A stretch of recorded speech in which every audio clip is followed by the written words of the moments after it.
Selamat berjumpa kembali dalam kasih Tuhan. Marilah kita siapkan hati kita, mari berdoa. Ya Tuhan, terima kasih atas besarnya cinta-Mu dalam hidup kami. Kami begitu merindukan suara Tuhan, suara yang akan menyejukkan hati kami, suara kehidupan yang akan menjadi penuntun hidup kami. Berfirman-Lah ya Tuhan, kami telah siap. Dalam nama Tuhan Yesus kami berdoa. Amin. Firman Tuhan dari Ulangan pasal 8 ayat 17-18. Firman Tuhan demikian. Maka janganlah kau katakan dalam hatimu, kekuasaanku dan kekuatan tanganku lah yang membuat aku memperoleh kekayaan ini. Tetapi haruslah engkau ingat kepada Tuhan Allahmu, sebab Dialah yang memberikan kepadamu kekuatan untuk memperoleh kekayaan, dengan maksud meneguhkan perjanjian yang diikrarkannya dengan sumpah kepada nenek moyangmu, seperti sekarang ini. Demikian firman Tuhan. Jangan katakan, kekuasaan dan kekuatan tanganku lah. Saudara-saudaraku yang dikasihi Tuhan, ada quotes dari Joseph Hall mengatakan, orang yang sombong tidak bertuhan. Orang yang iri hati tidak bertetangga. Dan seorang pemarah tidak memiliki dirinya sendiri. Dan dalam sebuah artikelnya, Joseph Hall mengatakan, kesombongan tidak menghantarkan kita menuju ke tempat yang lebih baik. Namun terkadang itu justru mendorong kita mundur jauh ke bawah tanpa kita sadari. Saudara-saudaraku, salah satu sifat buruk yang tanpa kita sadari yang sering muncul dalam diri kita adalah kesombongan. Kesombongan adalah kebencian bagi Tuhan. Karena Tuhan selalu mengajak kita untuk rendah hati, bukan? Sifat iri hati seringkali muncul pada saat seseorang berada di atas ketika ia merasa kondisinya lebih baik daripada orang lain. Saudara, perlu kita ingat bahwa ujian itu tidak selalu berupa masalah atau penderitaan. Terkadang bisa berupa keberhasilan, prestasi, dan melimpahnya berkat. Dan banyak orang gagal dalam ujian berkat ini. Ketika hidupnya masih biasa-biasa saja dan pas-pasan, orang itu kadang tekun mencari Tuhan dan beribadah kepadanya, dan masih menghormati sesamanya. Begitu hidupnya berubah, hidupnya diberkati, perekonomian berubah, prestasi meningkat, bisnis makin maju, bahkan ketika pelayanannya meningkat, kadang mulai ada godaan untuk lupa diri, bukan? Merasa semua pencapaiannya adalah karena hasil jerih payah dan kerja kerasnya sendiri. Sehingga ia bisa saja mengatakan, kekuasaanku dan kekuatan tanganku lah yang membuat aku memperoleh kekayaan ini. Di setiap kesempatan, dari nada bicaranya, mulai sangat terlihat bahwa mereka selalu membangga-banggakan diri dan mulai menganggap remeh orang lain. Penyakit sombong ini juga bisa menjangkiti para pelayan-pelayan Tuhan.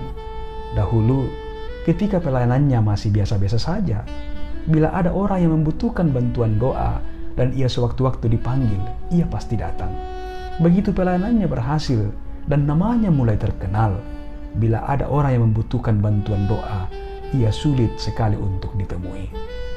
Saudara-saudaraku, memang benar, tanpa kerja keras, tidak ada orang berhasil dalam setiap usaha dan pelayanannya.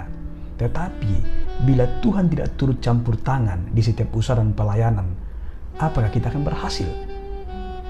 Ulangan 8 ayat 18 mengatakan, Dialah yang memberikan kepadamu kekuatan untuk memperoleh kekayaan dengan maksud meneguhkan perjanjian yang diikrarkannya.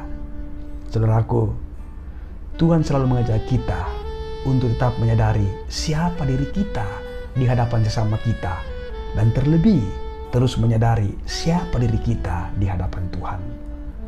Dalam Amsal 30 ayat 8-9, Agur bin Yake mengatakan, jauhkanlah daripadaku kecurangan dan kebohongan. Jangan berikan kepadaku kemiskinan atau kekayaan.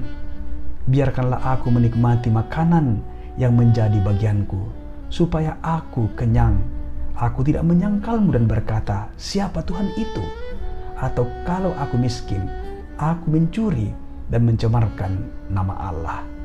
Saudara-saudaraku, cara meredakan kesombongan dalam diri kita adalah dengan mengingat asal dan akhir kita.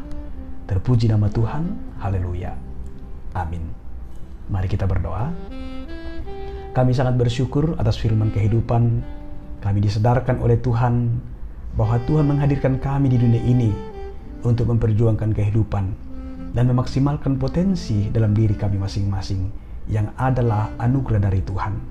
Karenanya, dalam setiap capaian-capaian hidup kami terima dalam rasa syukur kami kepada Tuhan, dan bukan kami gunakan untuk membanggakan diri, tapi justru harusnya kami terima dan kami gunakan dengan baik dalam membangun kehidupan dengan sesama kami, karena inilah yang Tuhan inginkan dalam hidup kami.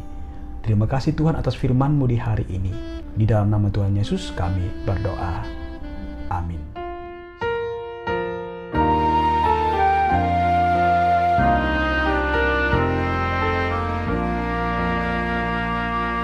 Hidup kita yang benar haruslah mengucap syukur, dalam Kristus bergemar, janganlah terkebun. Dalam susah pun senang, dalam segala hal aku bermazmur dan ucap syukur, itu kehendaknya.